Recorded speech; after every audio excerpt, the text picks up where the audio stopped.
વડોદરાના નિઝામપુરા સ્થિત અતિથિ ગૃહ ખાતે જનકલ્યાણ શિબિરનું આયોજન કરવામાં આવ્યું હતું।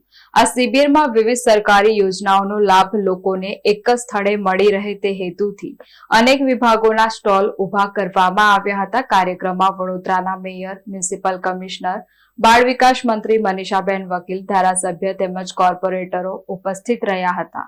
જનકલ્યાણ શિબિરમાં આશરે 15 જેટલી વિવિધ સરકારી યોજનાઓને આવરી લેવામાં આવી હતી। આરોગ્ય અને પરિવાર કલ્યાણ વિભાગ, ઉર્જા અને પેટ્રોકેમિકલ્સ વિભાગ, સામાજિક ન્યાય અને અધિકારિતા વિભાગ, મહિલા અને બાળ વિકાસ વિભાગ તેમજ શિક્ષણ વિભાગ સહિતના વિવિધ વિભાગોએ પોતાના સ્ટોલ દ્વારા લોકોને યોજનાઓ અંગે માહિતી આપી હતી। મોટી સંખ્યામાં લાભાર્થીઓએ હાજરી આપી વિવિધ યોજનાઓનો લાભ મેળવવા માટે નોંધણી કરાવી હતી। કલ્યાણ શિબિરનું આયોજન કરવામાં આવ્યું છે।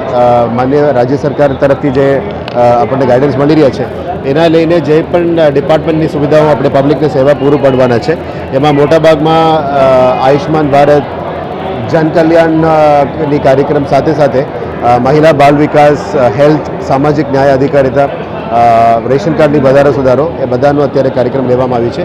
એ એક ટાઈપનું સેવા સેતુનું રેપિટેશન છે જેમાં કોઈ પણ લાભાર્થીઓ બાકી રહી જાય એ તમામ લાભાર્થીઓને અમે આજે જઈને ભરવાનું છે। મોટાભાગમાં ડિમાન્ડ્સ આપણે ઓનલાઈનમાં પણ લઈ રહ્યા છે અને એપ્લિકેશન્સ પણ ફોર્મ પણ વિતરણ કરી રહ્યા છે। એની ટૂંકા સમયમાં પ્રોસેસિંગ થઈને વિધિન મહિના એની અંદર લાભ લેવા માટે અમે અત્યારે નક્કી કર્યું છે। સાથે સાથે અહીંયા તમામ વોર્ડમાંથી, એરિયા ઝોનમાંથી પદાધિકારીઓ પણ આવ્યા છે।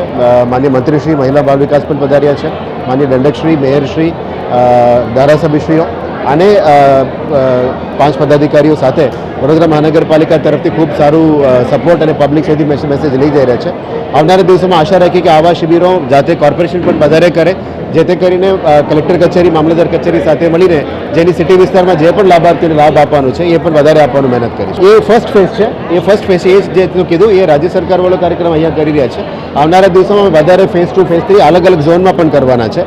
લગભગ 3 મહિના પહેલાં પણ સેવા સેતુ 1, 2 કર્યું હતું। આપણે આવનારા દિવસોમાં પણ વધારે જે જરૂરિયાતવાળો વિસ્તાર છે, લોકોને અહીંયા સુધી ના આવવું પડે એના માટે એમની વિસ્તારમાં પણ અમે કરવાનું પ્લાનિંગ। આજ રોજ નિઝામપુરા અતિથિ ગૃહ દ્વારા જન કલ્યાણ શિબિરનો લોકાર્પણ કરવામાં આવ્યું છે। તો લોકોને આપણા વડાપ્રધાન નરેન્દ્રભાઈ મોદી સાહેબના જે યોજનાઓ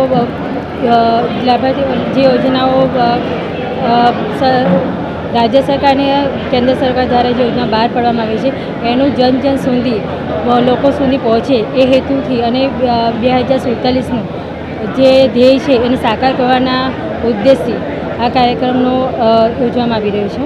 અને તેમાં આપણે માનનીય મંત્રી મનીષાબેનના હસ્તે આપણે એનું લોકાર્પણ કર્યું છે અને અહીંયા વિવિધ યોજનાઓનો સમજાવવામાં આવી રહી છે અને જે જન લોકો સુધી પહોંચે એ હેતુથી અહીંયા